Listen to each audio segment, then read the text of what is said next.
here's some things to take into account while playing and using double strokes or heel toe. Beater height, that's very important for me. Distance away from the kick drum, that's the beater away from the kick drum. How tight the kick drum head is, and spring tension. I have the spring tightened all the way. The beater about 2 or 3 inches away from the kick drum head, and the height about 6 inches from the adjustment bolt, which I find quite handy. Obviously, you want to play about with this, and whatever you find comfortable with. Because say if you have the beater too high, you try and play doubles, the weight of the beater won't allow the pedal to interact the way you want it to. So that's something worth adjusting, playing about with, making sure it's okay. And obviously, if you're using 2 pedals, you want them to both be exactly the same. Same with the double pedal. Double pedal and 2 singles, there's no difference at all. Just make sure both pedals are adjusted equally and they're comfortable to play with. Pretty much everything. Kick drum tightness. Obviously you want to keep your kick drum nicely tuned, nice big fat load of low end, so you want to keep that, so you want to compensate for the sounds with the pedal adjusting, or the sounds for the pedal. I have my kick drum pretty deep, so it's like, and I don't use any muffling inside, so it's pretty good for me. So whatever you're comfortable with.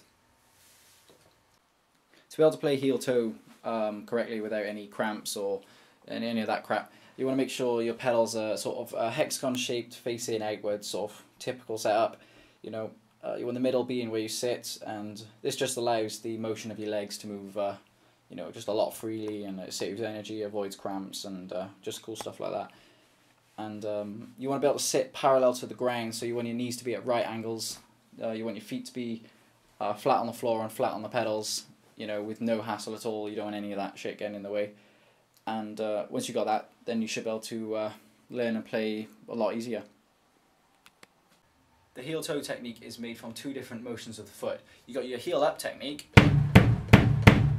and your heel down. Basically what you want to do is combine both of those at the same time, so you get like a stamping motion. I'm keeping my toe on the top of the pedal to control the bounce, but if you just loosen up your toes, bring them off the board a little bit, you can get a bounce motion going. And once that second hit has been struck, then you can bring your toes down.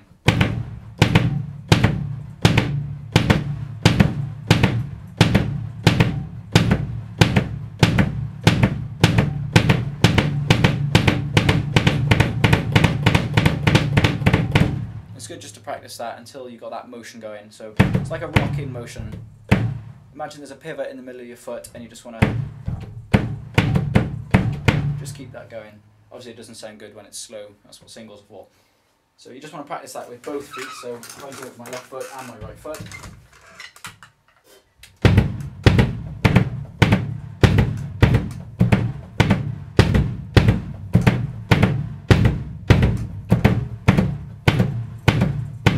Obviously you'll have a weaker foot to start with. I'm still evening out my feet, even though they do sound quite equal when I'm playing properly.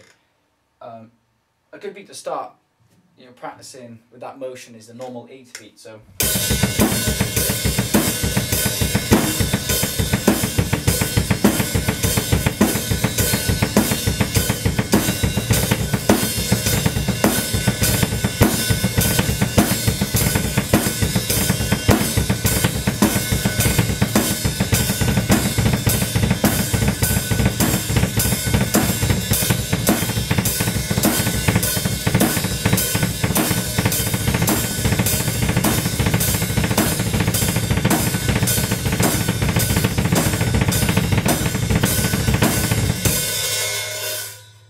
it's good just to keep playing like that until you're comfortable playing it and your legs don't cramp and it just feels natural.